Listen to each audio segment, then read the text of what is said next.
Listo, entonces ya estamos grabando.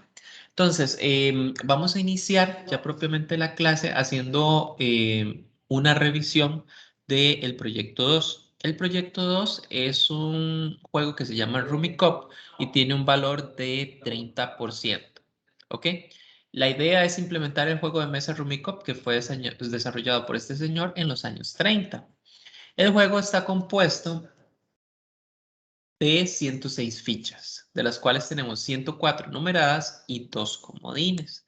Las fichas están numeradas del 1 al 13 en 4 colores diferentes: negro, rojo, azul y amarillo. Y cada ficha tiene un duplicado. O sea, tenemos un 1 negro y tenemos un clon, digamos, de ese 1 negro. Un 2 negro y así sucesivamente para cada uno. Acá pueden jugar hasta máximo 4 jugadores. Como les mencioné, en el laboratorio interior, a mí me gusta poner una imagen del juego para que ustedes se identifiquen o por lo menos se den una idea de los objetos. Entonces, vean, por ejemplo, tenemos las fichas que están acá. Tenemos, por ejemplo, el atril que está, por ejemplo, acá. El atril es como em, El tablero. el tablero, exactamente, sí, como un espacio donde ustedes colocan las fichitas de ustedes, ¿ok? Y bueno, este que es como la parte de las reglas y ahí, digamos, se van colocando sobre las jugadas sobre la mesa, como son estas que están acá. Por ejemplo, aquí podemos ver que hay como que se van colocando como las fichitas en la mesa.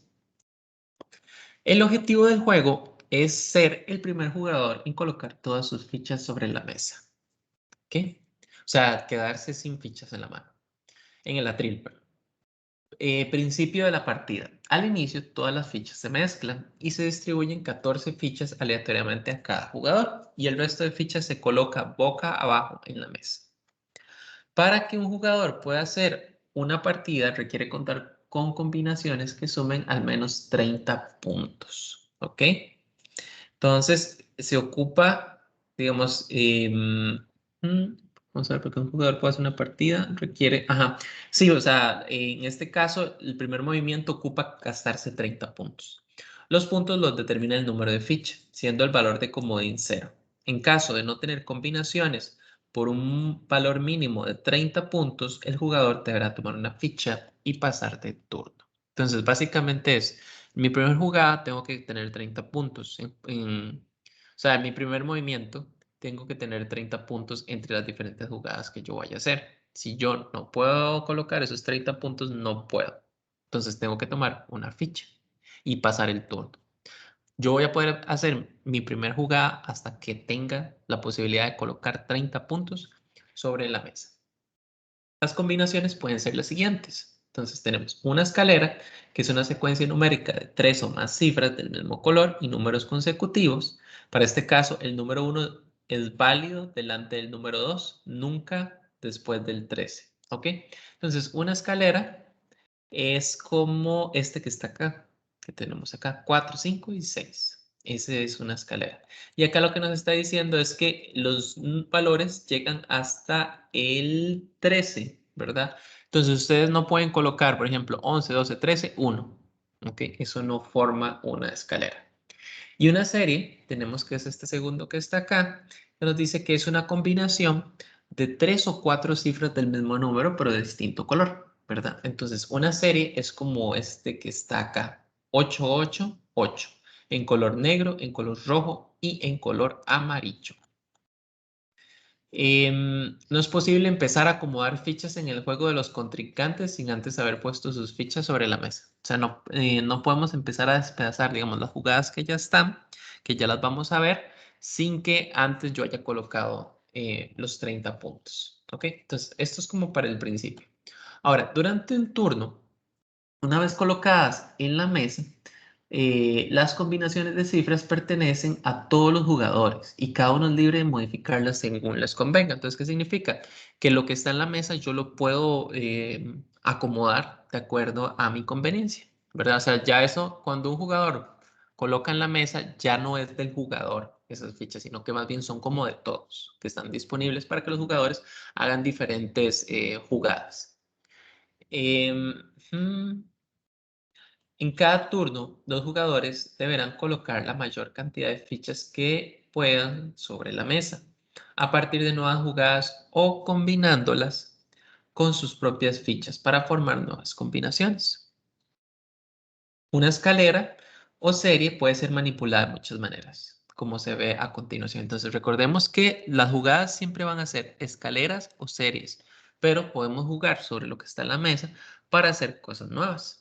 Por ejemplo, podemos añadir una o más fichas de soporte a una escalera o una cuarta a una serie. Entonces, vean, por ejemplo, si en la mesa yo tengo 4, 5 y 6 y en mi atril o en mi soporte yo tengo 3 y 8.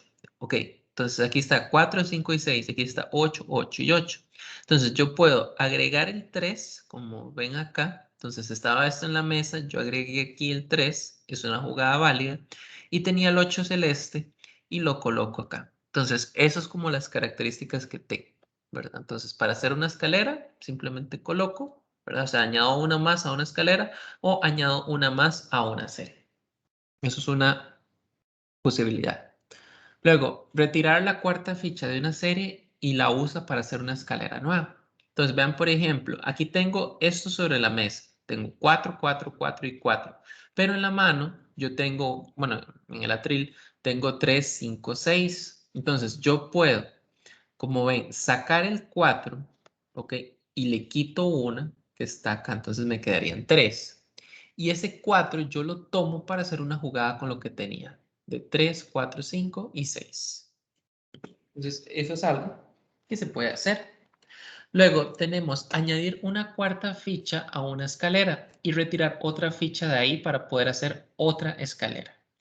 Entonces, por ejemplo, tenemos que en la mesa está 8, 9 y 10. Y tengo, por ejemplo, acá que tengo el 11, el 8 y el 8. Entonces, si ustedes se dan cuenta, aquí lo que hice fue que tomé este 8 en celeste y lo combiné con los 8 que tenía en el soporte. Entonces, aquí hice una jugada. Y acá, la escalera, que me quedo con 9, 10, llego y le pongo un 11. Ok, entonces vean que lo que hice fue como despedazar esta parte para combinarlo con mis fichas. ¿Puedo separar una escalera? Entonces vean, por ejemplo, 4, 5, 6, 7, 8 y tengo un 6 rojo en mi soporte. Entonces lo que hago es que lo parto en dos, como 4, 5 y 6, que está acá, y luego 6, 7 y 8. Entonces son como otra cuestión que puedo hacer. Luego, una división combinada. La división combinada, como vemos, por ejemplo, acá tengo un 1 celeste y aquí tengo 1, 2, 3, 4. Y aquí tengo muchos unos, ¿verdad? En los 4 colores. Entonces, lo que hago es que tomo, por ejemplo, el 1 amarillo, el 1 negro, 1 amarillo, 1 negro, y lo combino en este caso con este 1 celeste. Y luego dejo en este caso 1, 1 y 1. Entonces vean que acá lo que hice fue como, bueno, una división propiamente. Ahora, división múltiple. Entonces tenemos, por ejemplo, acá 5, 6, 7. Bueno, tenemos todas estas fichas que están acá. Entonces, aquí lo que hace la división múltiple es que está tomando este 10 y aquí estamos dividiéndolo como 5, 6. No, mentira. Estamos tomando 8, 9 y 10 que están acá. Y luego empezamos a tomar, por ejemplo, 5 que están acá, luego 6 que están por acá y luego 7, ¿verdad? Y los ponemos por acá. En realidad los nombres de cada, digamos, yo ya los he programado. Esto, digamos, son los nombres que vienen propiamente en el juego, ¿verdad? División múltiple, división combinada, pero realmente siento que o sea, hacer todo este análisis es un poquillo complejo. Lo más fácil es que ustedes propiamente permitan que el usuario haga todas las jugadas que quiera, indiferentemente si es una división múltiple, una combinada, una separar una escalera, etcétera, etcétera, y después ustedes validan, ¿verdad? Que lo que está cumple con el criterio de serie o cumple con el criterio de escalera. Es como lo más sencillo, digamos, lo más simple, ¿verdad? Para que no piensen tanto en las jugadas. Esto es como para que vean todas las posibles opciones que existen, pero no es para que analicen y digan, ah, esto es una división combinada, no, esto es una múltiple, no, esto es tal cosa, porque si no se les puede hacer un poco complejo. Entonces, aquí lo mejor es que vean como estas posibles opciones. O sea, yo puedo despedazar todo el tablero y hacer nuevas jugadas. Aquí lo importante es que las jugadas nuevas que yo construyo sean válidas. Los comodines, ahora, bueno, vamos a los comodines. Los comodines son fichas que se pueden representar a cualquier otra ficha en una combinación de números. Al igual que una ficha normal, es posible retirar un comodín de una serie o escalera y sustituirlo por el número correspondiente a una ficha en su soporte, como se ejemplifica a continuación. Entonces, por ejemplo, acá tengo el 3 y el 3, y como ven, entonces, acá está 3 3 y el comodín. Entonces, en este caso, vemos que colocamos este 3 que estaba acá, el negro, es una opción, o colocar el amarillo, o colocar los dos, ¿verdad? Son como diferentes opciones que tengo. Y al final libero el comodín. El hecho de liberar el comodín es que me permite utilizarlo en otra jugada. En otra jugada podría pues, especificarle algún valor. Las fichas, ok, este que tenemos acá, por ejemplo, aquí tenemos el comodín y tenemos esta serie que en este caso él tiene un valor de 4. Ok, 2, 3, 4, 4 rojo, 5 y 6. Acá, como vemos, se parte. Entonces, por ejemplo, se coloca el 1 acá y se coloca el 7 acá, y con eso se libera el comodín para que ustedes lo puedan utilizar en otra jugada. Aquí tenemos otro caso. Por ejemplo, el 5, colocamos 5, 6, 7 y se libera el comodín. ¿Okay? Profe, Adelante. ahí en ese caso, entonces, ¿el comodín desaparece o queda en mi mano? Queda en su mano. Ok, listo. Usted lo libera para tenerlo en la mano y poderlo utilizar en otras jugadas. Listo, listo. Ok. Ujú. Al final del turno, todas las fichas sobre la mesa deben formar parte de las combinaciones, series o grupos válidos de nuevo. No se permite tomar las fichas que estaban sobre la mesa al comienzo de su turno y volverlas a poner en su mano. O sea, no pueden, como que les menciono, como para engañar a la computadora, digámoslo así, o al juego, o sea, bajo todo y después lo vuelvo a tomar. ¿Me explico? O sea, tiene que ser jugadas válidas. Si durante un turno el jugador no puede colocar como mínimo una ficha, deberá tomar una al montón y terminar el juego. Eso es como lo normal. Lo normal es tomar una, ¿verdad? Eso es como lo más normal. Tenemos el fin del juego, ¿ok? Se termina la partida cuando un jugador coloca su última ficha. Su puntuación será la suma de los puntos de las fichas que tengan los otros jugadores en su soporte. Los demás jugadores suman los puntos de sus soportes y se anotarán en negativo. Ya vamos a verlo con este ejemplo que está acá. Si en el curso del juego se acaban las fichas del montón y ningún jugador puede colocar otra ficha sobre la mesa, el ganador será el jugador que tenga menos puntos en su soporte. ¿Ok? Los demás jugadores suman los puntos de su soporte y los anotarán en negativo. Entonces, por ejemplo, acá, esto es pensando en múltiples partidas, ¿verdad? Porque aquí está como partida 1, partida 2 y partida 3. El que queda con positivo es el que gana. Entonces, por ejemplo, como pueden ver acá, jugador 1 quedó con 24 puntos, que son los 5 del jugador B. Bueno, este no es jugador 1, es jugador A. 5 de jugador B, 16 de jugador C y 3 de jugador D. ¿Ok? Entonces, como pueden ver, él quedó con los 24 en versión positiva y ellos quedan con su versión negativa. Y uno podría seguir jugando. Entonces, en la segunda partida vamos jugando y como vemos que en este caso ganó el jugador C. Entonces, él lo que hace es que suma lo que tiene en el atril, digamos el resto, y eso él los recibe a favor. Y el resto lo colocan en negativo. Al final, el gran total va a ser pues la sumatoria de todo este control que se lleva por acá. Al final de la partida, si queda algún comodín sobre el soporte de cualquier jugador, su valor será de 30 puntos. ¿Ok? Entonces digamos que es un poco peligroso tener un comodín eternamente en la mano, porque si el juego se acaba, son muchos puntos, ¿verdad? Lo que voy a terminar yo en negativo. Claro, para el que gana, feliz de la vida que el comodín esté en la mano de alguien, porque le va a dar muchos puntos. Se puede jugar tantas partidas como deseen y sumarlas a las puntuaciones para determinar el jugador. ¿Ok? Y listo. Ok, este sería el Rummikub. Es muchísimo más simple que el Scrabble. El Scrabble tiene maneja un nivel de complejidad muy fuerte. El Rummikub es muchísimo más sencillo. Tienen igual puntaje partiendo del hecho de los tiempos. ¿Okay? Vean que el proyecto 1 yo lo entregué propiamente la primera lección, que fue el 8, si no me equivoco, el 8 de diciembre. Ok, entonces vean que tuvieron 1, 2, 3, 4 semanas y un piquito. Okay, 4 semanas y 2 días. En particular, tienen 3 semanas. ¿Ok? Entonces, como tienen 3 semanas, o sea, es más simple, porque sí es más simple, pero el tiempo es menor. O sea, tienen menos tiempo que con el otro proyecto. Entonces, por eso es que los puntajes están igual, ¿verdad? Por una cuestión propiamente del tiempo. Vean que una semana en verano como les mencioné, una semana en verano son 3 semanas en un periodo normal.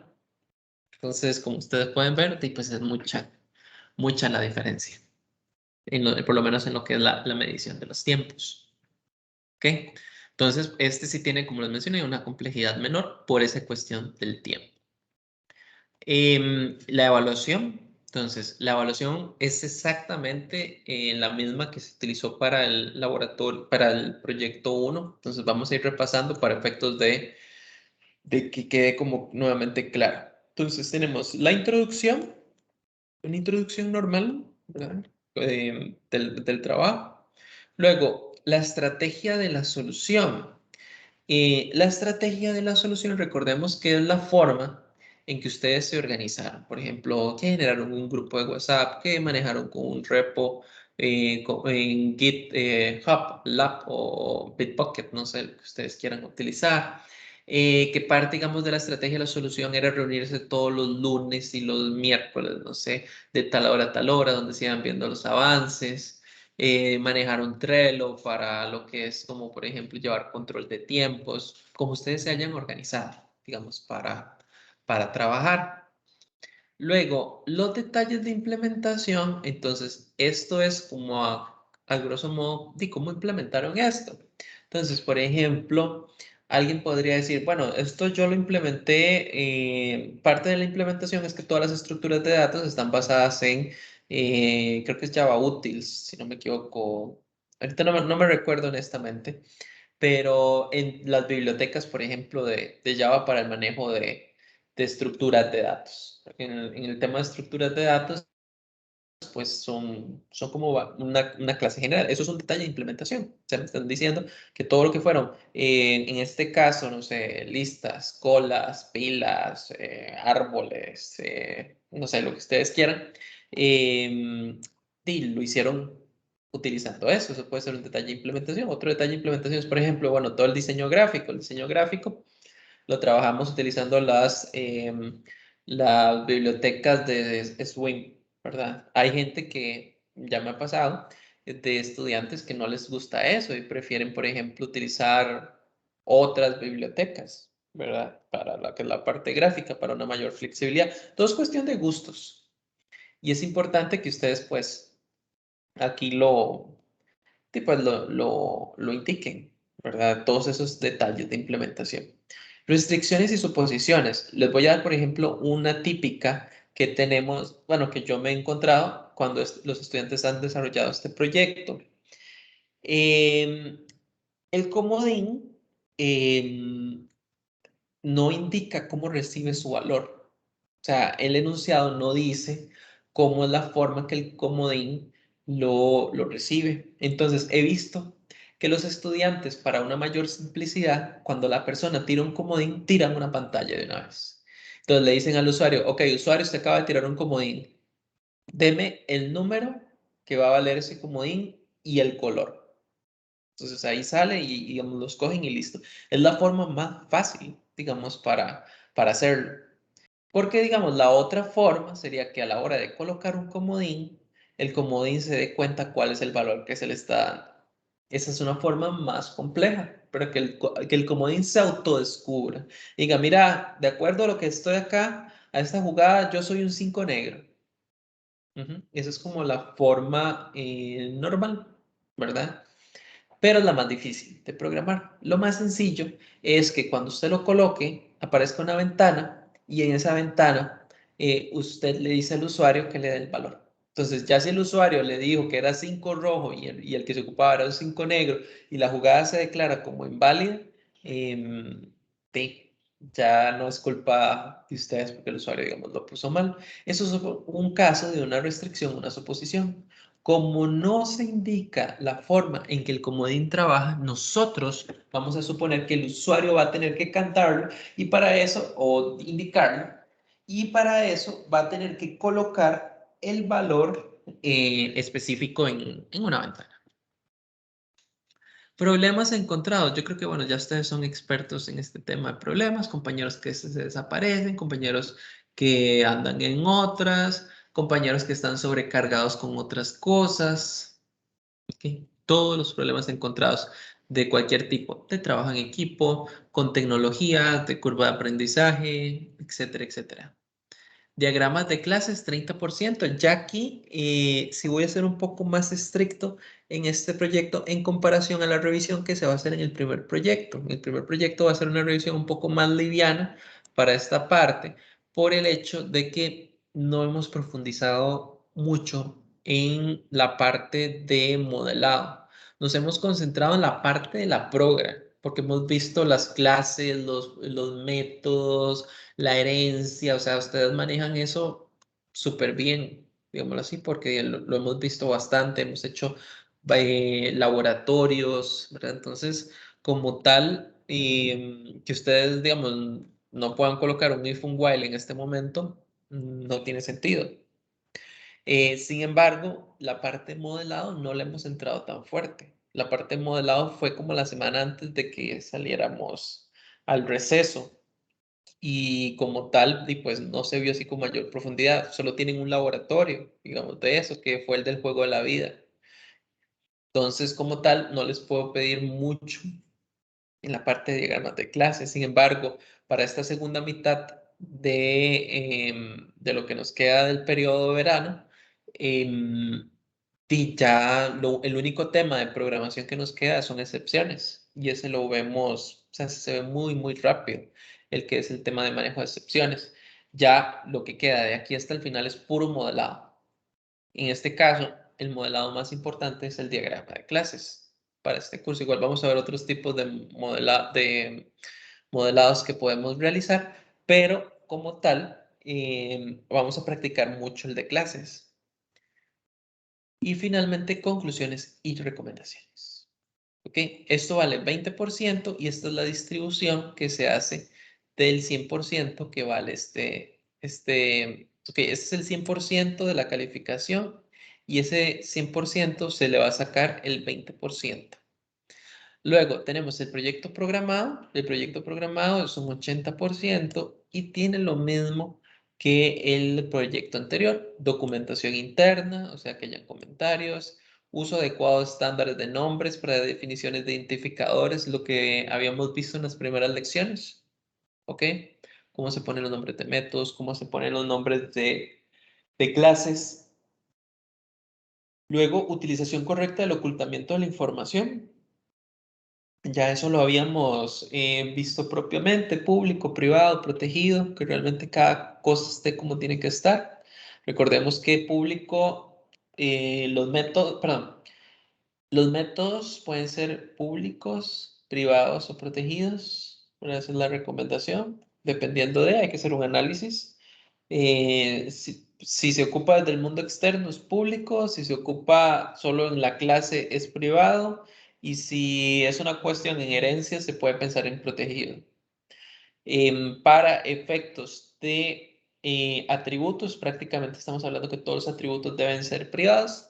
Solo en algunas muy pocos pocos casos tenemos situaciones donde los atributos sean públicos. Son casos muy particulares, están muy relacionados como con rendimiento, optimización, que en nuestro caso no es algo como de nuestro interés en este curso. En este curso la orientación está enfocada a entender el objeto como tal y no tanto al rendimiento. Digamos, el paradigma de programación orientada a objetos no es como el más eficiente en términos eh, de rendimiento, tiempo de respuesta. Luego, modularidad y abstracción. Recordemos que modularidad es métodos que tengan un tamaño adecuado. Un método normalmente, si ya tiene una página, hay que pensar en partirlo, ¿verdad? Ese es como el límite. Un método no debería ser más grande de una página. Igual con el tema de modularidad, no podemos tener una clase hace todo, ¿verdad? Que ya lo he visto en algunos casos. Public class hace de todo y ahí van todos los métodos chorreados, ¿verdad? Eso no es correcto, perdón, desde la parte de la modularidad y la abstracción. La abstracción, recordemos que es tomar esas características del objeto que nos interesa modelar y reflejarlas acá. Luego tenemos reutilización de código, ¿verdad? Nuevamente, reutilizar del código no es reutilizar el código del compañero, ¿verdad? Que nos encontramos ahí en algún laboratorio o que lo perdió, ¿verdad? O la reutilización de un código ajeno, ¿verdad? La reutilización de código utilice, por ejemplo, si hay una biblioteca que les puede hacer búsquedas, ¿verdad? En particular, utilícenla, ¿verdad? No tienen que utilizar, por ejemplo, en este caso, no sé, una búsqueda simple o no sé. O por ejemplo, si tienen que hacer un ordenamiento, no programen la burbuja, ¿verdad? O sea, no lo hagan manual. Hay un método, si no me equivoco, que se llama sort. Entonces le ponen en la estructura .sort y listo, ¿verdad? Entonces, esa es la idea, ¿verdad? Que no se compliquen tanto en generar muchas cosas porque ya está. Entonces, eso por acá. Y luego tenemos la implementación correcta de la solución, que eso es un 80%. Importante, ok, la revisión de estos puntos que están acá depende de que al menos el 60% de la funcionalidad de esa solución esté implementada correctamente. Si no, pues automáticamente esto va a cero, ¿verdad? Eso es porque ya he visto casos de estudiantes que llegan el día antes, empiezan a ver cómo está la cuestión, ¿verdad? Y van pellizcando puntos, saben que no les va a funcionar la programa, pero después vienen a pellizcar puntos por acá. Entonces, esa no es la idea, ¿verdad? Y por eso es que está aquí con un asterisco. Luego, lo otro que es que para la revisión de la correctitud de la solución, entonces igual se va a hacer una lista de chequeo con los requerimientos. Entonces yo les voy a ir revisando en un Excel, yo les voy a ir diciendo, hagan tal cosa, hagan esto, hagan aquí, hagan allá, ¿verdad? Todos los que está acá, simplemente lo vamos levantando y a partir de eso, pues se define, digamos, la calificación. Si son, no sé, 20 checks, lo que hay, y de esos 20 ustedes tienen 18, 18 de 20 es si no me equivoco, es un 90, ¿ok? Entonces ahí para que lo tomen en consideración. Entonces, y eso es de acuerdo con es la forma en que se les va a calificar esta cuestión, ¿verdad? Para que después no digan que por qué tal cosa o sea, por qué esto tiene tantos puntos y esta parte no, o sea, simplemente es contra una lista de chequeo. Vamos armando una lista de chequeo y ahí pues se va a definir esa lista para hacer la corrida y contra eso es lo que ustedes sacan la calificación, ¿ok? Consideraciones generales, la fecha límite es para el 26 de enero, vamos a tardar a las 12. 26 de enero es el día antes de la entrega de actas y por consecuencia implica que o se entrega el 26 de enero o se entrega el 26 de enero. La entrega debe ser en formato digital a través del TEC digital. En caso de que la plataforma fallara, deberán enviarlo por correo electrónico con la prueba de el fallo. Por la cuestión de la entrega de actas, no hay, digamos, no se puede recibir fuera de fecha. ¿Verdad? La única forma de recibirlo fuera de fecha es que hay que marcar el curso como incompleto y eso es un problema. ¿Ok? Entonces, para que lo tomen en consideración. ¿Ok? Entonces, no se van a aceptar entregas fuera de fecha, ¿verdad? Solo casos muy, muy, muy, muy, muy, muy especiales, ¿verdad? Y que es básicamente, o sea, situaciones de alto peso. Entonces, ahí para que lo tomen en cuenta. Si no es una cuestión de peso, simplemente pues no se recibe y listo. La solución debe ser resuelta en el lenguaje de programación Java utilizando el paradigma de programación orientada a objetos. La solución al problema puede ser desarrollada en grupos de máximo 3 estudiantes. Ok, con respecto a este punto, sé que han habido problemas con varios grupos que no han podido congeniar bien, gente que pensó que matricular en verano iba a ser jamón, ¿verdad? Que se podía llevar matemática, alguna matemática, el curso de PO y además de eso trabajar, pasar fin de año tranquilo y hasta ir a la playa ahora en enero. O sea, había gente que tal vez por la inexperiencia, ¿verdad? De estar en el TEC no entendían que verano es una modalidad intensiva, ¿verdad? O sea, fue como, bueno, matriculo verano para no atrasarme y listo, sin darme cuenta que es una modalidad pues muy intensiva y implica, como les menciono, o sea, el ciclo lectivo está condensado en una tercera parte. O sea, normalmente, como les menciono, son 18 semanas, aquí estamos con 6 semanas prácticamente. Entonces, está muy condensado, muy, muy, muy condensado. Entonces, como tal, sí, hay gente que no sabía, se metió acá y sí, ya están viendo, digamos, los resultados. Y pues aquí compañeros que muy probablemente tuvieron que, que correr, ¿verdad? Para poner el proyecto, pues, al día en esa parte. Entonces, aquí, digamos, ustedes pueden cambiar de grupo, pueden, o sea, ya aquí lo dejo a criterio de ustedes. Yo voy a tomar los nuevos grupos el viernes. El viernes conversamos un momento para ver cómo quedaron los grupos, para ver si van a seguir trabajando con los mismos compañeros o si del todo prefieren separarse o hacerlo, digamos, individual o ver, digamos, qué deciden. Yo aquí veo que hay 10 de 21. Entonces pensaría que la mitad de compañeros, digamos, desertó. Entonces, como les digo, pensaría que lo mejor es entre los que están aquí conectados, que ustedes vayan revisando quiénes están conectados y tuvieron mala experiencia, porque los que están acá es porque desean continuar. Entonces, los otros 10, no, 11, porque eran 21.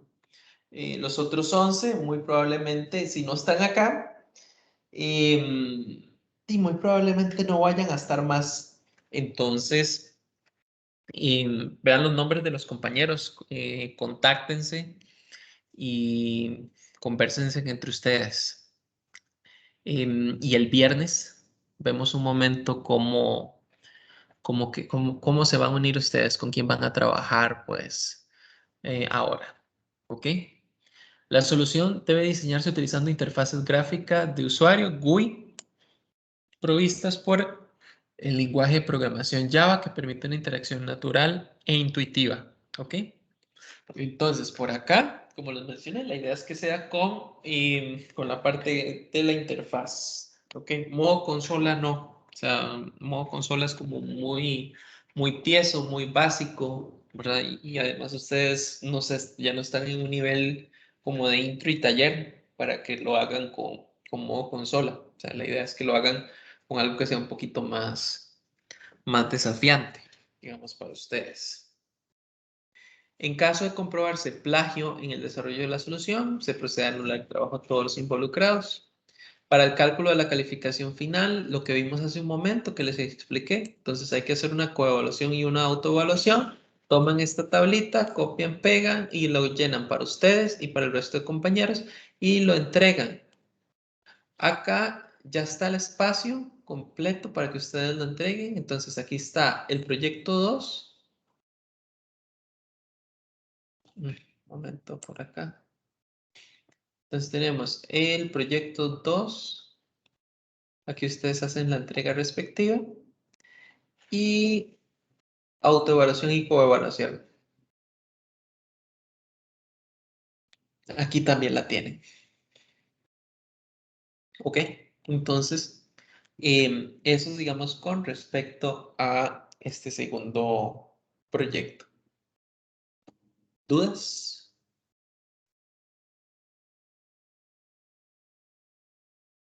Eh, sí, profe, yo tengo unas cuantas sobre ese Sí, proyecto. claro, adelante. Adelante. La primera es cuántas fichas tiene cada jugador en la mano al inicio de la partida. Perdón, este no es.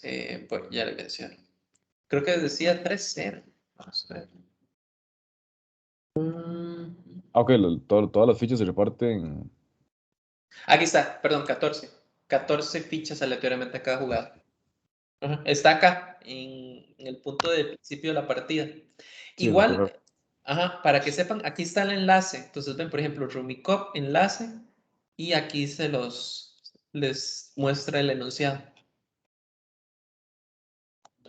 Y lo otro era con respecto a la serie y la escalera. Yo para formar una serie, una escalera, eh, sí o sí tengo que tener mínimo 3 fichas, ¿no? En la Sí, mesa. para hacer una serie ocupas 3, de 3 en adelante. Y para hacer una serie, si no me equivoco, son 3 o 4, ¿verdad? Ya ahí no Ah, puede ok. ser. Y con la característica que, por ejemplo, la escalera es del mismo color, ¿ok? Entonces, del mismo color. La serie es de distinto color. O sea, ahí no puedes colocar 4 rojo, 4 azul y 4 amarillo. Esa no te vale porque tiene los 4 rojos. Ujú, Ok, listo. ujú. Este proyecto no es difícil, este es muchísimo más fácil que el Scrabble. Aquí tal vez como lo más complicado es la interfaz gráfica, pero digamos, si ya con el primero le agarraron el toque, este segundo no debería serles mayor problema. Esto es en realidad más sencillo.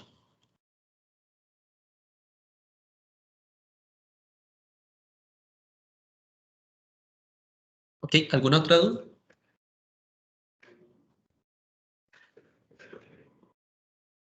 Ok, cualquier cosa, entonces, bueno, aquí queda el enunciado. Ahí tenemos el chat. Entonces, en el chat pueden igual continuar escribiendo, haciendo consultas, ¿verdad? Ojalá que en el chat para que sean para todos y que todos podamos verlas sin problema. ¿Ok? Entonces, aquí tendríamos esto. Recuerden completarme estos espacios que están acá para la revisión. Entonces, las revisiones las empezaríamos este viernes. Profe, Vamos a ver. consulta. Ajá, adelante. ¿Dónde fue que subió eso para lo de las revisiones? ¿En Está el en un digital? Google Drive. No, está en Google Drive. Ah, ok, lo mando. Ok, listo, Aquí, listo. ajá, aquí está el enlace. Nada más le dan clic ahí y creo que él sí le di compartir. Vamos a ver si voy a probar con un browser que no esté logueado para ver si habilité los permisos. En teoría, me parece que lo dejé público para todo el mundo. Cualquiera puede escribir, pero vamos a revisar. No, está cerrado. Voy a dejarlo abierto para todo el público. Regálame un momento.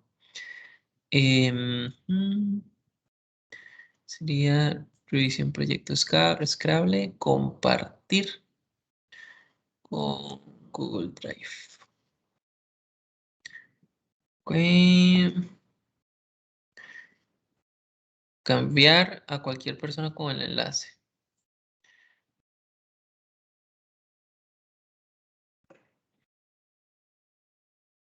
Aquí está. Cualquier persona con el enlace puede editar.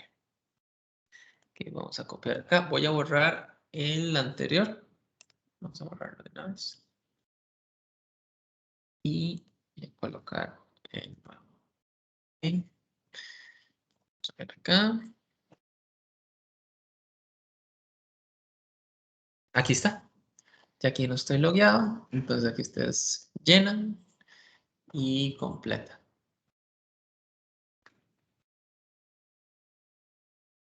el espacio que más les sirva. Ok, y listo. Entonces estaríamos ya con el nuevo proyecto, ¿ok? Tenemos las instrucciones del proyecto 1, digamos, lo que está pendiente, pónganle, digamos, para esa parte.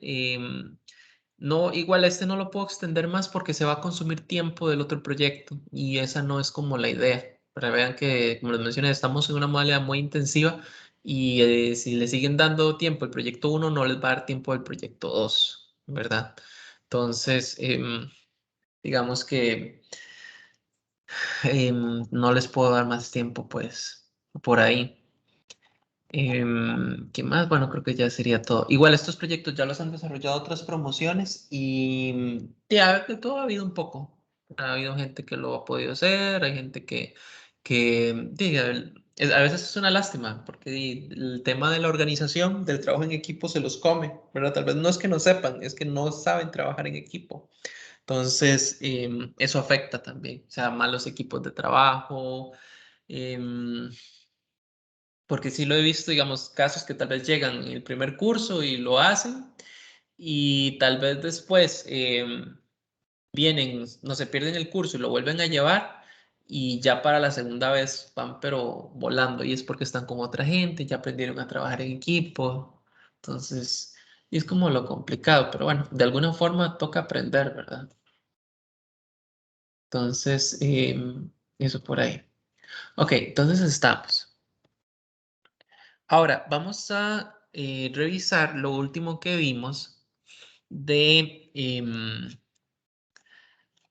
la programación orientada a objetos. Recordemos que hoy la clase es más pequeña, hoy es hasta las 10:30, entonces no vamos a tener como mucho receso.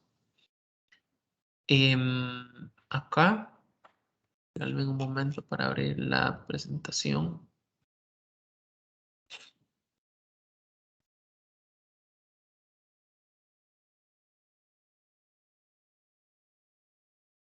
Ok, la última que habíamos visto era esta.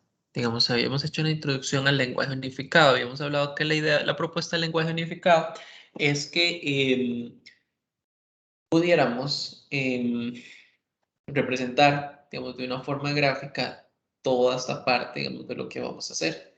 Eso es, digamos, la ventaja. Esa es la idea con UML. O sea, llevar el código, que ustedes se dan cuenta, hacer un análisis de un código es súper complejo. ¿Por qué? Porque si yo les digo, ok, entiendan este código y les paso, no sé, 500 archivos y cada archivo tiene, no sé, unas 400, 600 líneas, o sea, es muy pesado, muy pesado hacer como el análisis. Entonces, el lenguaje unificado modelado era, básicamente su propuesta era que de forma gráfica, ojalá en una página, ¿verdad?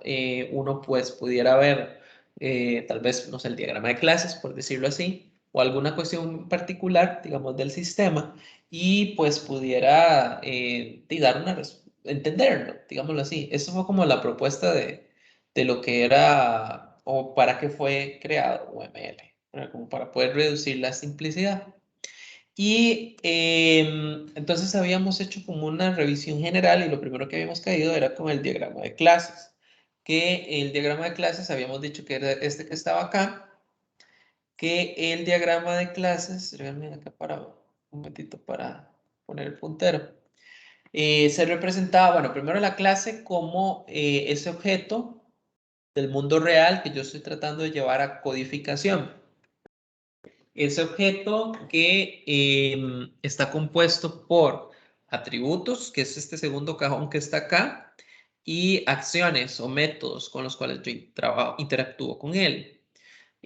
Los simbolillos de público, privado y protegido, que ya, bueno, ya lo hemos visto. Y luego el tema de las relaciones. ¿verdad? Que el tema de las relaciones es como lo más complejo, porque en realidad, este es como el enredo que siempre se hace, digamos, bueno, no solo al estudiante, también al analista, cuando le toca hacer este tipo de diagramas, que teníamos todas estas posibles relaciones entre los objetos. Así como, por ejemplo, en el mundo real los objetos se interrelacionan entre sí, ¿verdad? O sea, yo como persona puedo tener una mascota y yo esa mascota la saco a pasear, por ejemplo, en el caso de un perro, que hay una relación ahí entre la persona y la mascota. Aquí, a la hora de programar, es la misma cuestión. O sea, va a existir una relación. Entonces, estas relaciones se representaban como estas 6 que están acá. Entonces, habíamos visto que la asociación era la más básica y eso lo que me decía es que los objetos simplemente se relacionan, ¿verdad? Entonces, a muy grosso modo, si no saben cuál poner, utilicen asociación. Con esta prácticamente van a estar como un 80% de posibilidad o probabilidad de que la atinen, ¿verdad? Casi siempre son asociaciones. Luego teníamos composición y agregación, que son tipos especiales de asociaciones donde el objeto forma parte de otro objeto. Entonces habíamos visto que teníamos, por ejemplo, los pasillos del supermercado, ¿verdad? Entonces habíamos dicho que, por ejemplo, los pasillos del supermercado era ya les menciono acá, una composición. Porque habíamos dicho que los pasillos, o sea, no tenía sentido tener pasillos si no había supermercado. Entonces, si se destruye el supermercado, se debería destruir las secciones. Ahora, esto es muy útil para lenguajes tipo C++, ¿verdad? Donde uno realmente gestiona la memoria o sea, uno realmente gestiona la memoria. Pero el asunto particular es que C++ no es como un lenguaje que uno diga, o sea, C++ no es como el lenguaje predilecto para programar orientado a objetos. Entonces, realmente, son como cuestiones como que están pensadas como lenguajes muy particulares que no son populares. El tema que tenemos acá es que, por ejemplo, en Java, incluso aunque yo le diga dispose, que es la forma en la cual yo puedo destruir el objeto, no necesariamente Java lo va a destruir. O sea, Java lo destruye literalmente cuando a él le dé la gana. Y eso es una de las situaciones particulares. Entonces, aquí es donde la composición y la agregación, pues no tienen mucho sentido, ¿verdad? Porque están pensados en lenguajes que, y donde yo administro la memoria, y esos lenguajes son poquitos, digámoslo así, en contraste de otros. Entonces, la composición fue como muy buena intención, pero sí, como que no tiene mucha utilidad en el sentido de que el lenguaje es el que gestiona eso. Entonces, como les menciono, yo puedo poner un dispose, Java dice, yo lo elimino cuando me le dé la gana. Gracias, programador, por decirme que lo destruya, pero yo soy el amo y señor de mi máquina virtual y pues yo defino cuándo lo quiero destruir. Es como una particularidad. Y luego la agregación, ese era como, por ejemplo, las llantas del carro, que decíamos que, por ejemplo, yo podía cambiarle, o sea, si la moto se daña, las llantas se las puedo llevar a otra moto. No, sí, otra moto distinta. Entonces, eso es como la diferencia entre composición y agregación. En uno, el tiempo de vida está amarrado a otro y en el otro, no, el otro es independiente. Entonces, estos dos que están acá. Luego teníamos generalización, especialización, eso es herencia. ¿Ok? Eso es muy sencillo de ver. O sea, si tenemos herencia, hay una generalización y especialización. Y luego tenemos realización y dependencia. La realización, si no me equivoco, son interfaces. Vamos a revisar. Eh, mm,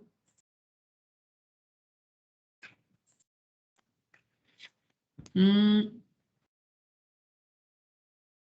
vamos a ver. Ajá. Ajá, la realización es una interfaz, ¿verdad? Cuando utilizan un interface. Entonces, si utilizan un interface es con una realización y el otro es cuando El último, la dependencia, es cuando ustedes tienen un objeto como parámetro, cuando lo crean dentro de un método y lo destruyen al final, o cuando, sí, básicamente esos dos, cuando crean un método, un objeto, o cuando colocan como parámetro un objeto. Eso es básicamente. Y acá los tenemos los 6, ¿verdad? Entonces, como les menciono, lo más normal es trabajar con estos tres primeros que están acá. Estos en particular, digamos, este es herencia, este es interfaz y este es un objeto que se crea en un método o que se envía como parámetro. Ahora, a partir de eso, bueno, y está el tema de las cardinalidades, ¿verdad? Que podríamos tener básicamente de 0, 1, de 0, muchos de 1, muchos de, bueno, todo lo que a ustedes se les ocurra, ¿verdad? Entonces aquí tenemos como las mezclas, digamos así, de la cardinalidad. Entonces, para que le tomen en consideración. Entonces, yo lo que les había dicho es que por acá les había facilitado el libro, incluso creo que tienen un mapa mental de ese libro. Que es el de UML práctico. Como yo les había mencionado, bueno, ese libro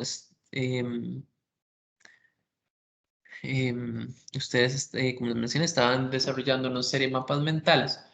Es muy, muy sencillo. O sea, este libro lo explica como muy práctico, o sea, como muy directo al grano, qué es tal cosa, cómo se ve en código.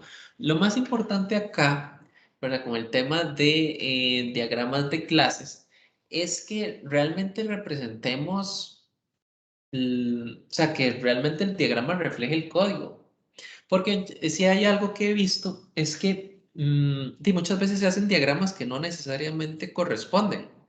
A diferencia, por ejemplo, de otras disciplinas, como por ejemplo en arquitectura normal, arquitectura clásica, donde el arquitecto hace como un plano de la casa y se lo pasa a un maestro de obras para que lo construya. Y la casa, o sea, la persona, el maestro, bueno, o sea, se le dan las indicaciones y al final de cuentas la casa realmente refleja el plano. En software no. En software tenemos ese problema de que muchas veces el código y los planos del código no coinciden.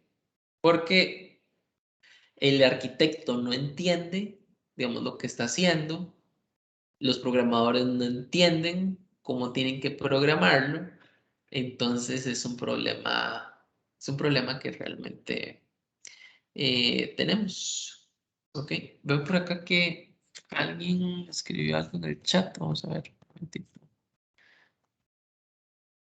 Una pregunta, ¿en el diagrama se tiene que poner los gets y los sets o no son necesarios? El tema de los sets y los gets es como particular, porque digamos, hay gente que dice que no hace falta ponerlos, que se pueden obviar, porque lo que dicen es, por ejemplo, si usted tiene acá los atributos, por ejemplo, em, vamos a ver, por ejemplo, aquí en el libro. Vamos a ver si tenemos, por ejemplo, un carbono. Por ejemplo, este que está acá, tenemos a persona que tiene nombre y edad. Mucha gente, digamos, lo que dice es no hace falta ponerlo porque se obvia, digámoslo así, que si los atributos están privados tienen que existir set y get. Hay gente que dice eso. Hay otra gente que dice que no, o sea, no se puede obviar nada. Todo tiene que ser explícito. Yo personalmente soy de esta segunda filosofía, de que todo tiene que ser explícito, no es bueno obviar, ¿verdad? Entonces, mucha gente de lo que dicen es que, bueno, es que es obvio, no lo voy a colocar porque el diagrama me va a crecer mucho. Si tengo, por ejemplo, 10 atributos en una clase y son 10 sets y 10 gets. Sí, sí, es cierto y crece mucho, sí, es cierto, pero igual creo que ya no hay tantos problemas actualmente con impresión porque todo se maneja en digital, entonces métalos, no importa. Entonces, con los sets y los gets hay como dos tendencias, ¿verdad? no los ponga, son obvios y el analista debe entender. Y hay otro que, como les menciono, que indica que, o sea, que nada es obvio. Yo, como les menciono, yo prefiero ser explícito y yo los pongo, o sea, set y get, propiamente a cada uno. Seguimos por acá. Ah, bueno, entonces lo que les mencionaba de este libro es que la característica que tiene es que es como muy directa al grano. O sea, es como, esto es en UML y así se ve en código. Y eso es lo que me gusta, porque al final de cuentas, eso es lo que nosotros necesitamos. O sea, cuando se inventaron toda esta cosa de UML, fue porque se inspiraron en el tema de la construcción. Y realmente a mí no me parece, no lo veo bien, ¿verdad? Que un plano diga algo y que el código, que el plano del código diga algo y el código diga otra cosa, ¿verdad? Entonces, yo prefiero como, o sea, como más al grano. O sea, si el plano dice esto, esto se pone así en código, ¿ok? Em, este libro es, como les menciono, yo he buscado montones de libros, o sea, he leído hasta para arriba y para abajo, y hay unos que no se entienden, o sea, que son, que usted dice, ¿en qué estaba pensando el autor cuando escribió ese libro? La gran mayoría de UML son así, o sea, son libros que usted no entiende, ¿verdad? Y que hablan unas cosas rarísimas y usted queda como, ¿qué es esto? Este libro tienes la ventaja de que o sea, es muy sencillo, o sea, te lo dice muy directo al grano, que es realmente lo que nos interesa, ¿ok?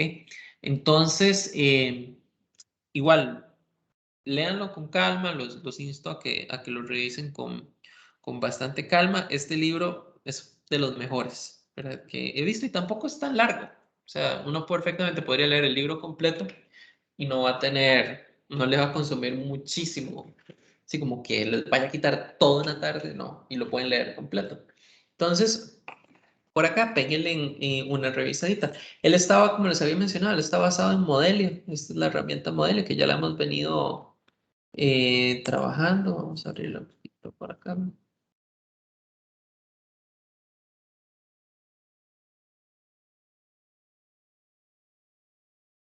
a ver. Se genera un proyectillo por acá. Nuevo diagrama de clases. Esta herramienta me gusta mucho, es open source, o sea, no tienen ningún problema con licenciamiento. Es una herramienta que realmente es poderosa, ¿verdad? En ese sentido, se mantiene, digamos, como los conceptos de UML puros. En particular, el tema, digamos, de los diagramas de clase y todas las cuestiones, es que han salido como versiones muy propias de los fabricantes. Pues Microsoft tiene una, Oracle creo que también tiene otra, y no necesariamente reflejan lo que es UML, sino que ellos le han puesto, digamos, su sabor. Microsoft es uno que literalmente, lo que es el poder, ¿verdad? Los estándares dicen algo y Microsoft dice otra cosa, ¿verdad? Y ese es el caso, por ejemplo, de Internet Explorer, ¿verdad? Internet Explorer tiene, bueno, ya es el cadáver. Como tal, ya Internet Explorer no se maneja por compatibilidad, nada más por Internet Explorer como tal, ya no es un navegador que esté como en boom. Pero hace muchos años, aunque ustedes no lo crean, Internet Explorer era el boom, ¿verdad? De los navegadores en la web. ¿Qué particularidad tenía Internet Explorer? Que usted cuando iba a programar en Internet Explorer hasta que sufría, porque le funcionaba súper bien en Firefox, lo podías ver por ejemplo en Safari, lo podías ver bien en Google Chrome. Bueno, Google Chrome es más nuevito, ¿verdad? Es relativamente más nuevo en contraste de Firefox y de Safari, pero digamos que con Google Chrome lo veías bien una página cuando la estabas diseñando, una página web, pero en Internet Explorer siempre era súper complicado, ¿verdad? Porque Internet Explorer, Microsoft implementaba todo como le daba la gana. Entonces, eso es como una particularidad y Microsoft no ha perdido eso. O sea, Microsoft es como, estos son los estándares y Microsoft lo lee y dice, lo hago de esta forma y listo. Y nos ponen a los pobres desarrolladores a después ver cómo resuelven cosas que no necesariamente están en el estándar. Entonces, con UML ellos han hecho lo mismo. O sea, Microsoft tiene como su propia versión de UML que no necesariamente es la que nosotros vimos, ¿verdad? Y se maneja de esta forma. Entonces, hay que tomarlo en cuenta, nada más. Y así hay otros fabricantes que han hecho lo mismo. Entonces, esa es como una particularidad.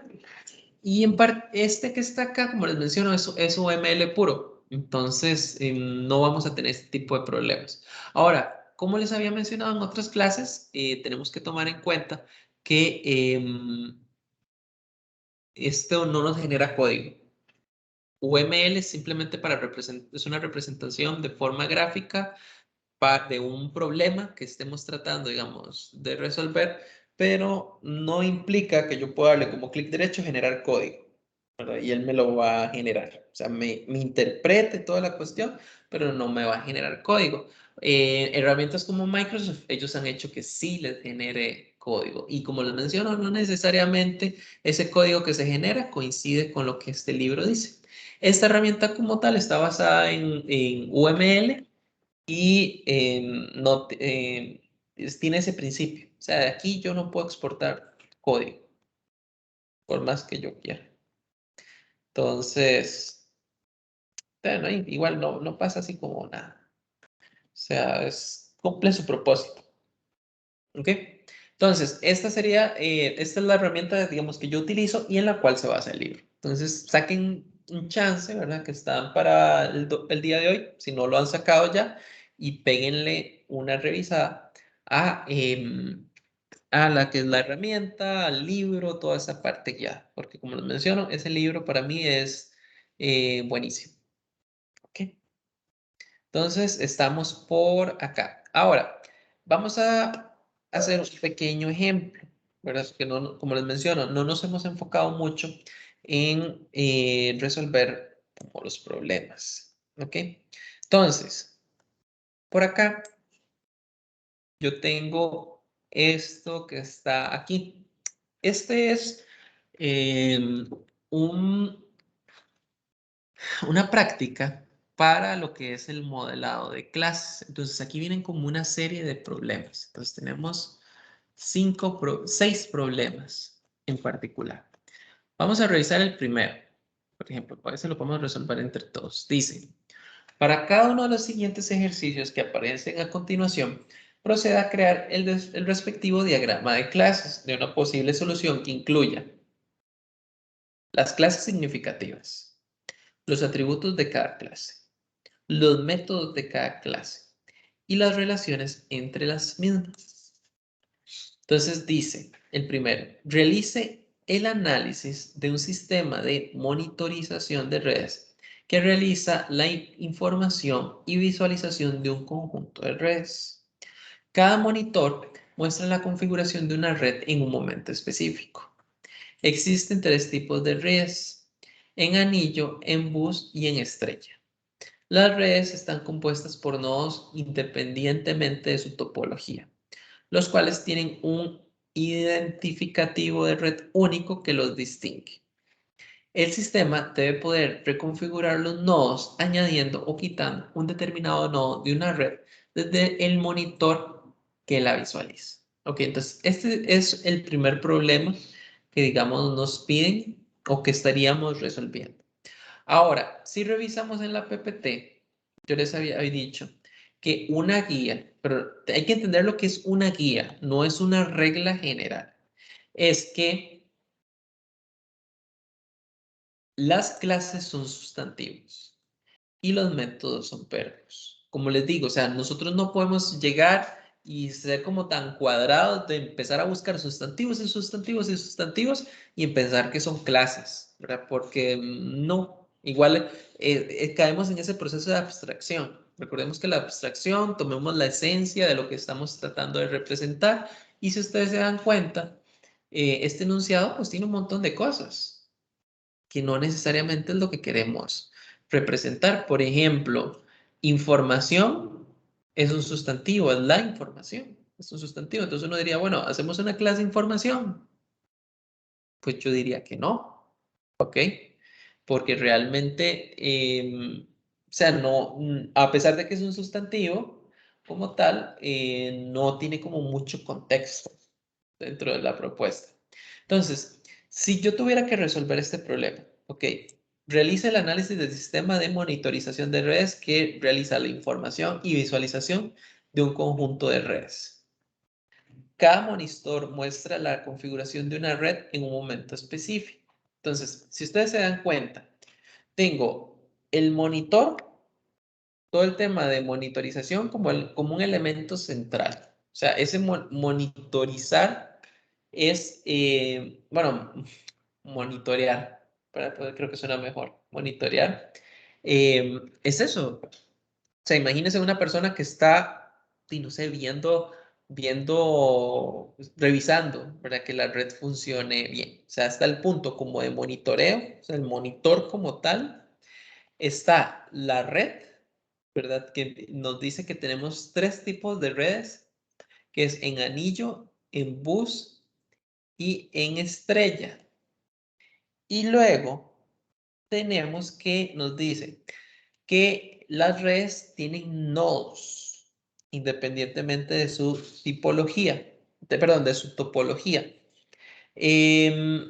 Básicamente un nodo en una red es un elemento con el cual se puede hacer, por ejemplo, una conexión. Yo sé que ustedes todavía no han llevado redes y que les falta rato, porque redes es de los últimos cursos que se llevan en la carrera, pero un nodo puede ser una computadora, puede ser un switch, puede ser un router, ¿verdad? Entonces es cada elemento que está conectado a una red. Eso es un nodo. Esto de los tipos de redes, ¿verdad? Estos son como configuraciones que una red puede tener. Entonces, eso ustedes después lo van a ver en detalle en el curso de redes, pero son como formas en las cuales ustedes pueden hacer como manejar la conectividad de la red. ¿Ok? Entonces, eso digamos para que lo tomen en consideración. El sistema debe poder reconfigurar los nodos añadiendo o quitando un determinado nodo de una red desde el monitor que lo visualiza. Entonces, yo veo esto. Entonces, yo vengo aquí, por ejemplo, yo veo que tengo el monitor como una clase. Yo veo que tengo acá la red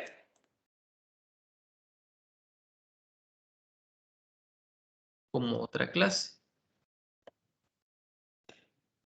Y yo veo que tengo el nodo.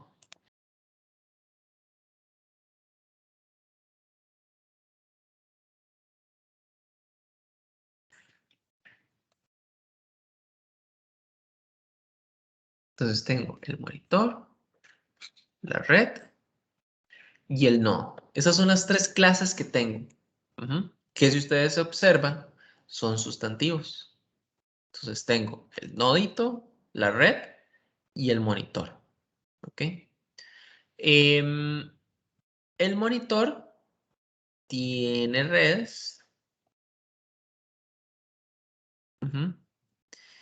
Y la red tiene nodos, ¿verdad? Entonces, este lo marco como una asociación simple porque dice la relación. O sea, un monitor, o sea, el monitor me permite ver una red. Este que está acá, red con no, es un elemento parte. O sea, la red como tal, que pueden ser de computadoras, impresoras, como les mencioné, switches, es el mismo caso que, por ejemplo, el carro con las llantas. O sea, forma parte, los nodos forman parte de la red. Entonces, en este caso es de agregación o de composición. Ahora, ¿cuál me dicen cuál diría yo? Y voy a revisar acá la definición. Entonces me dice, ok, vamos a ver. Agregación, tenemos composición.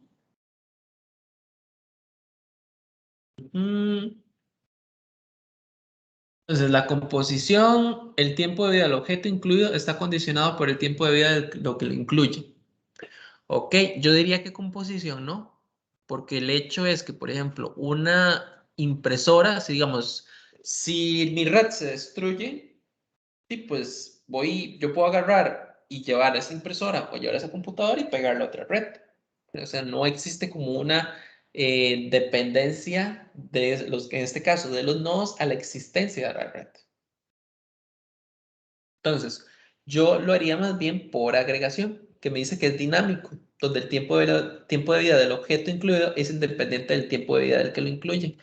Entonces, por ejemplo, acá sería agregación y agregación es este, el rombito transparente. ¿Ok?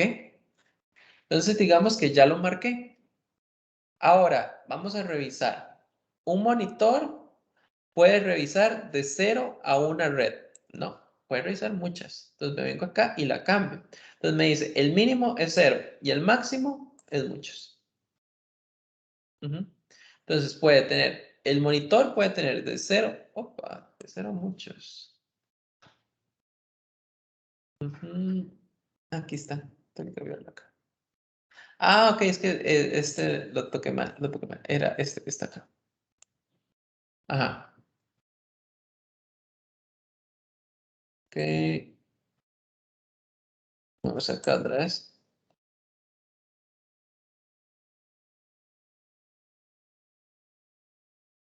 Ok, de 0 a muchos y lo leo también de forma contraria. Una red puede ser monitoreada por, yo diría que por lo menos tiene que haber un monitor que lo pueda hacer, porque aquí sería como de 0 a 1. Yo diría que puede ser igual de 1 a muchos.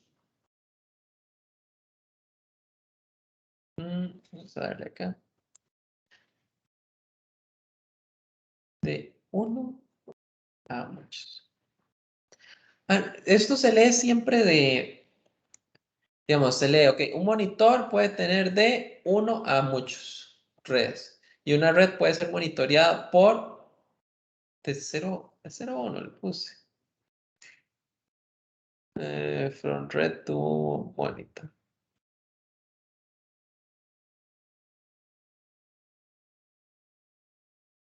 Vamos a cambiarlo acá. De 1 a muchos.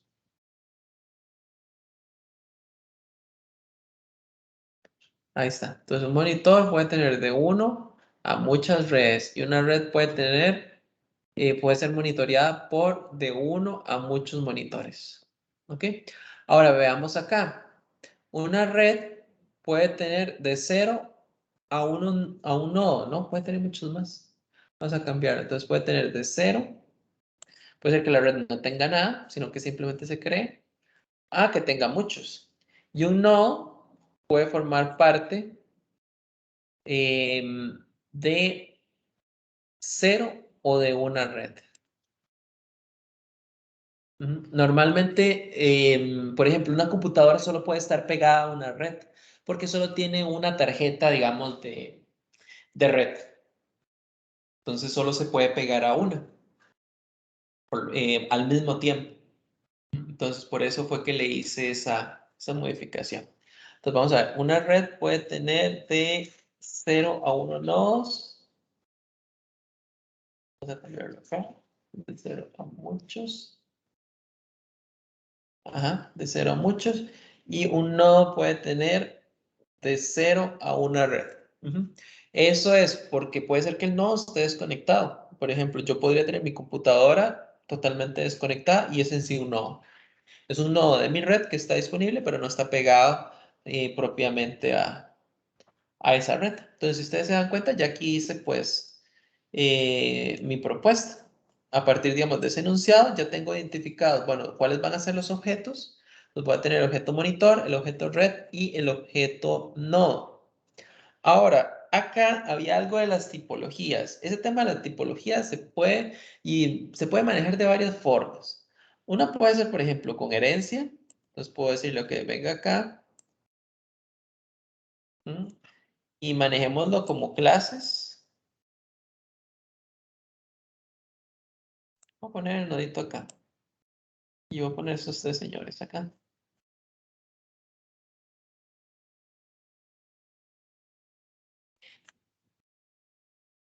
Ahora le toquecito. listo. Entonces, acá, si ustedes se dan cuenta,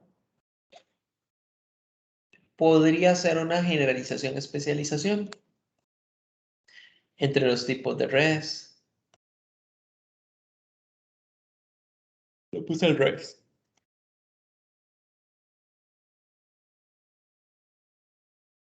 Aquí una, aquí otra y aquí otra.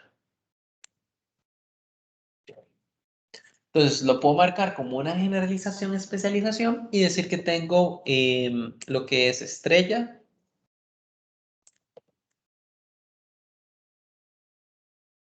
lo que es bus y lo que es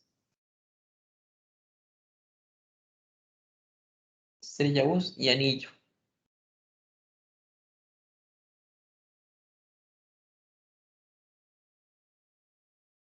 Podría agregar, digamos, 3 clases más, una por cada tipo de red.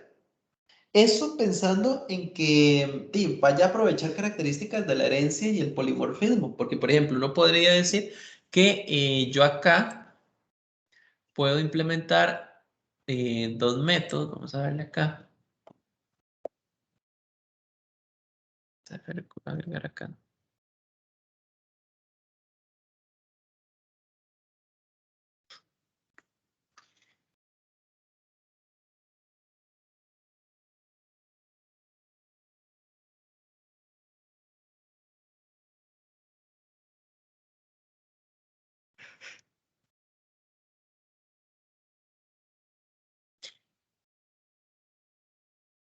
Agregar nota, agregar documento, realmente aquí estoy como perdido acá para agregar el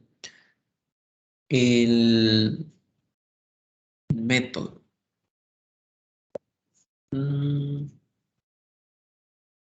Dar elemento, no, vuelvo a caer aquí mismo.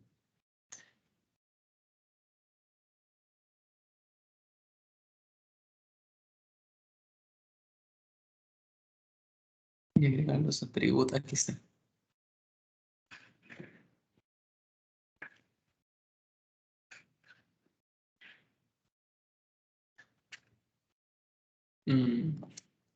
Vamos a ver.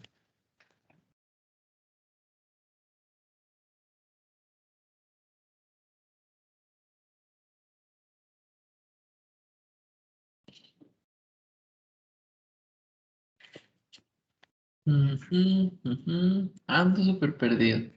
Regálame un chance para ver el manual. A ver cómo era que se hacía eso. Que hace ratillo no me siento a hacer diagramas de clases. Vamos a ver acá.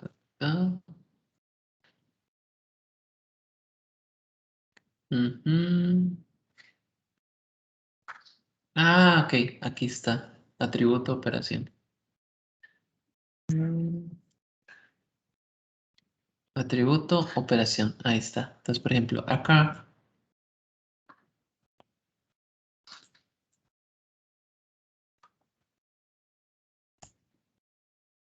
Vamos a ver cómo darlo.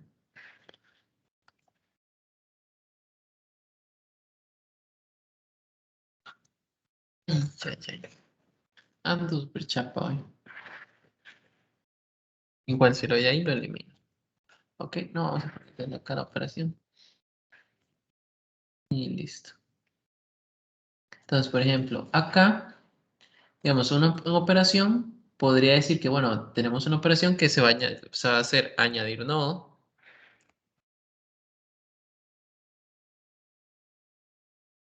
¿Mm?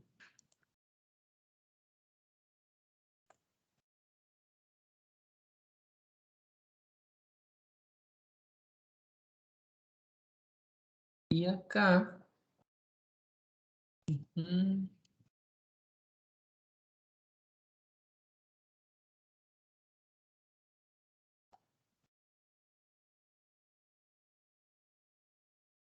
ok, añadir nodo. Y acá uno podría decir, bueno, yo quisiera que puede ser que el añadir nodo sea diferente entre unos y otros, ¿verdad? Porque uno podría decir, mira, es que el añadir nodo no es lo mismo en una estrella, que en un bus, que en uno de anillo. Ahí honestamente sí les queda un poco mal porque yo hace rato no doy redes. Bueno, en realidad Profe, nunca lo he dado. creo que son exactamente lo mismo, lo que cambia es cómo se ve la topología. Ok, ok, genial. Entonces, esto podría ser una opción, ¿verdad? Partiendo de que uno podría decir, bueno, es que son diferentes. Ahora, como decía en este caso el compañero, ¿qué pasa si no? Si todo es igual. ¿Verdad? Sí, otra opción podría ser eliminar estos tres que están acá, o sea, que no se pongan acá, y lo colocamos como un atributo que sea tipo. Entonces, tipo me acepta que le ponga yo aquí el tipo, si es una estrella, uno de bus o una de anillo. Entonces, vean que dependiendo de un analista, bueno, y voy a pasarlo acá, súper importante, a privado. Vean que un analista podría decir, bueno, si no hay diferencia entre uno y otro, lo pongo como un atributo. ¿Verdad? Alguien puede decir, bueno, estrella puede ser un atributo, bus que es el tipo, puede ser otro atributo y anillo puede ser otro. Alguien podría decir, no, es que definitivamente una estrella es totalmente diferente a un bus y es totalmente diferente a un anillo. Entonces lo manejamos por clases y vamos agregando pues lo que le corresponde a cada uno. Entonces, estos son una opción. Entonces, yo, por ejemplo, acá en el monitor puedo, vuelvo acá. Puedo, por ejemplo, venir acá y colocar, por ejemplo, hay dos acciones. Uno era visualizar red. Visualizar red.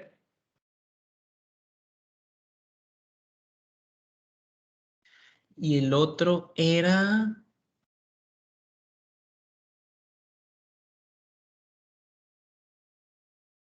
visualizar la información. Eh, mm, Dice que en este caso, las redes tienen un identificador único, tienen un ID. Entonces vamos a agregarlo acá también.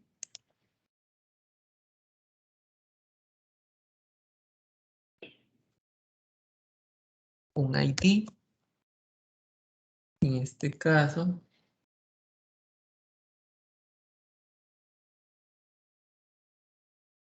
vamos a ver si... Ok, sí dejó. Entonces es un ID de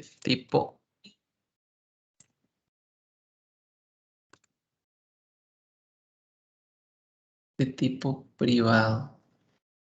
No me está dejando, vamos a ponerle int.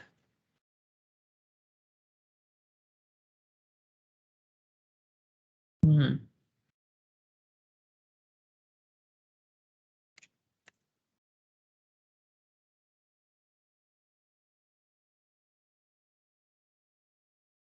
Bueno, aquí vamos a acomodar este.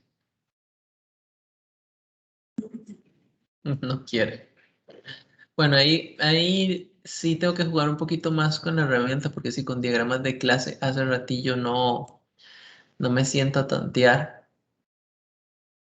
Pero bueno, ya se dieron una idea, digamos, de cómo podría ser una propuesta. Entonces aquí puedo visualizar la red, ¿verdad? Incluso puedo poner configurar red también. Vamos aquí como operación.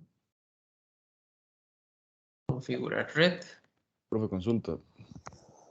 Para entregar nosotros el diagrama de clases, ¿podemos utilizar alguna otra herramienta? Sí, ustedes pueden entregarla porque a mí lo que me interesa es el exportar. Y aquí ustedes lo exportan como PNG. Entonces, por ejemplo, yo acá, por ejemplo, lo voy a colocar.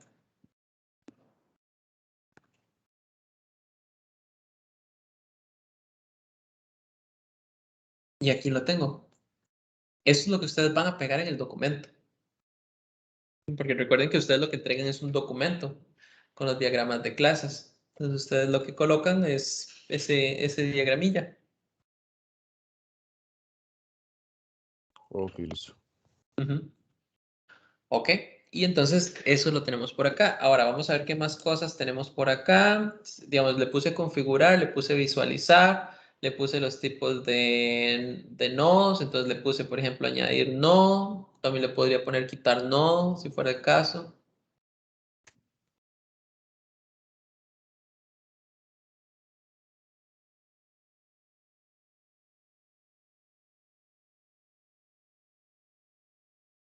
Ok, aquí está quitar nodo. Igual si el quitar nodo es diferente entre una red y otra, que no debería, pero digamos que si hubiera alguna cuestión en particular, lo pongo acá y cada quien lo sobrescriba. Y tenemos, ¿qué más teníamos por acá? Mm,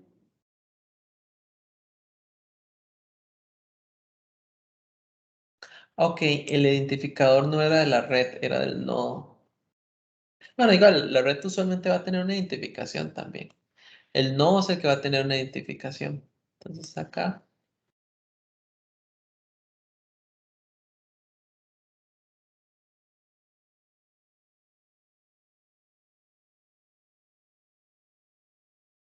privado, ID.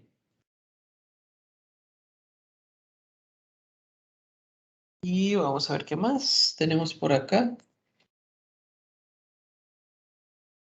Y parece que eso es como todo lo que tenemos. O sea, el nodo tiene un identificador, un string.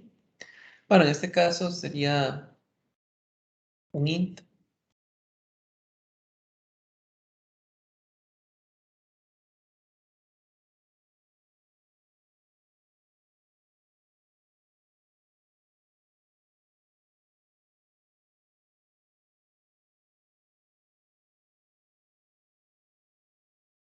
Control space.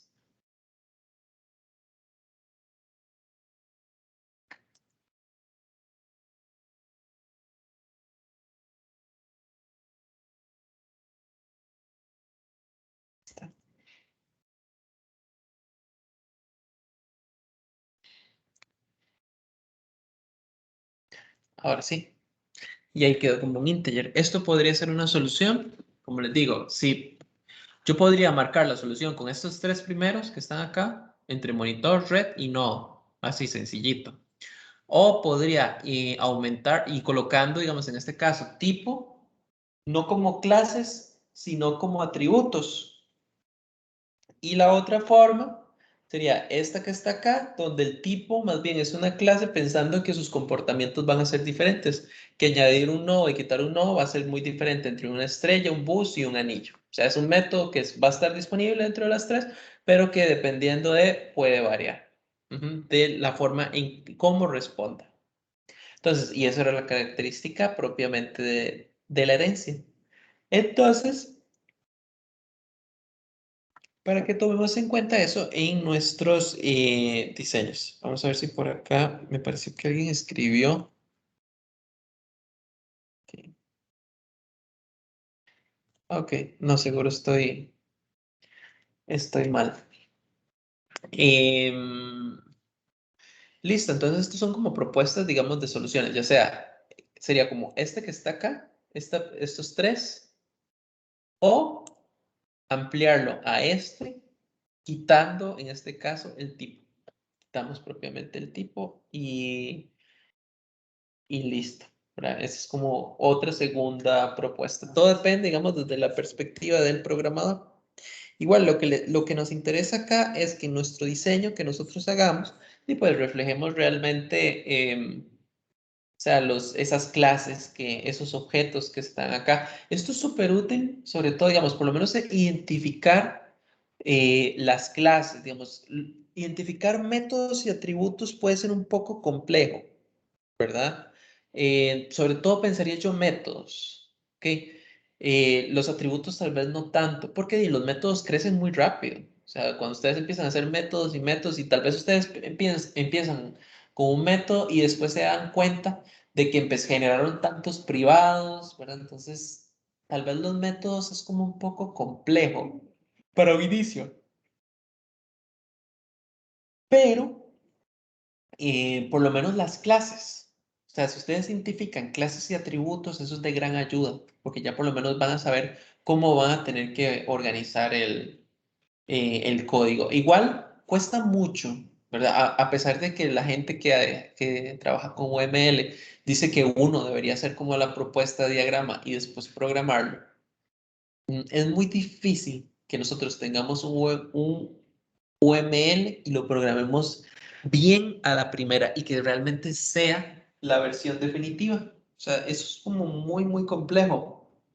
Sobre todo por un enunciado y que ya después cuando uno lo empieza a programar empieza a ver como ciertas cositas que tal vez no las vio cuando estaba en su momento, ¿verdad? Eso es normal cuando uno está programando, o sea, uno lo piensa de una manera y ya después cuando lo está realizando, pues hace ciertos cambios. La realidad es que es muy difícil, digamos, que nuestro diagrama sea certero a la primera, ¿verdad?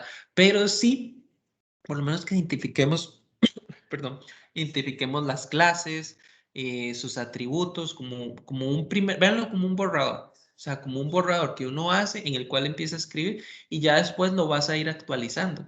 La idea es, uno, hacemos esto al inicio para efectos de tener como una especie, perdón, de borrador de plan. Y dos, em, nos sirve después como documentación del sistema. Entonces, si el día de mañana viene un desarrollador nuevo al equipo y hay que entrenarlo, entonces de parte de ese entrenamiento váyale a la documentación, ¿verdad? Es muchísimo más fácil, por ejemplo, ver ese diagrama, digamos que está acá, y ver que, ok, voy a tener estas tres clases, que van a estar estos métodos aquí y allá. O sea, es más fácil verlo así. Ah, que yo le diga, toma, ahí está el código y empiece a bucear o sea, empiece a bucear. Es más sencillo, por lo menos con esto como elemento documental. Y dos, también para nosotros mismos, ¿verdad? Porque, digamos, la memoria tiene la característica de que es de retención temporal. O sea, la memoria guarda cierta información en el momento y después se olvida. Por ejemplo, si yo les digo a ustedes, bueno, ¿qué almorzaron ayer? Sí, tal vez ustedes me pueden responder. Algunos tal vez ya ni se acuerden. Si yo les digo que almorzaron hace una semana, creo que la gran mayoría ya no se va a acordar. Puede ser que uno que otro sí. Y si yo les digo que almorzaron hace un mes, yo creo que ya ahí nadie se acuerda, ¿verdad? Porque la memoria tiene esa característica, es temporal, o sea, es de retención temporal. Puede ser que ustedes estén en este proyecto, desarrollando, programando y toda la cuestión, y se van un mes, ¿verdad? No sé, de vacaciones, o se van un mes a otro proyecto, ya no se acuerdan. Entonces hay que pensar siempre eso, ¿verdad? Que la documentación, o sea, es importante que todo quede documentado para que el día de mañana llega alguien más, agarra y actualiza, procesa y listo, ¿verdad? Esa es la idea en este caso de UML, ¿verdad? De que uno, mi borrador inicial, donde yo veo las clases iniciales que voy a trabajar, qué voy a hacer, me sirve para organizar mi código, ¿verdad? Para no tener una clase, una super clase de hace todo. Y dos, para documentar la información, para que el día de mañana viene un desarrollador, vea la información de cómo está esto, ¿verdad? Entonces no pretendan hacer un diagrama y que les quede bien a la primera, porque es casi un hecho que no se logra. O sea, siempre van a haber cambios en el camino. Entonces, eso, digamos, es un punto. Y el otro es em, que documenten, para que documenten la información para que si el día de mañana viene alguien nuevo o ustedes mismos tienen que retomar el proyecto, puedan entrarle de primera entrada acá y sepan cómo está el tema de las relaciones, de las clases, quién se habla con quién, etcétera, etcétera, etcétera. Ujú. Entonces, eso pues por ahí, ¿ok? Entonces, esto es de esta práctica. Y esta es mi propuesta del primer ejercicio. ¿Verdad? Alguien pudo haber agregado tal vez unos métodos más, unos atributos más, menos. Vean que tengo la versión con herencia y sin herencia. Todo es cuestión de cómo veamos o cómo organicemos nosotros, pues, nuestra propuesta a construir. ¿Ok? Entonces, vamos a hacer esto. Esta práctica tiene varios ejercicios más, ¿ok? Pero antes de que los desarrollemos, ¿verdad? Esto los vamos a desarrollar el día viernes. Voy a dejarles una asignación, ¿ok? Yo necesito que ustedes, ya sea de un cuento, ¿verdad?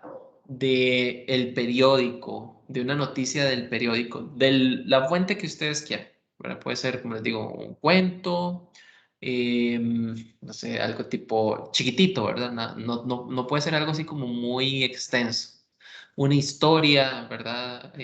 Alguna historia, un cuento, una noticia, que ustedes la traigan e identifiquen esto mismo. O sea, que ustedes de la noticia, del cuento, de la historia, busquen las clases, los atributos, los métodos y las posibles relaciones.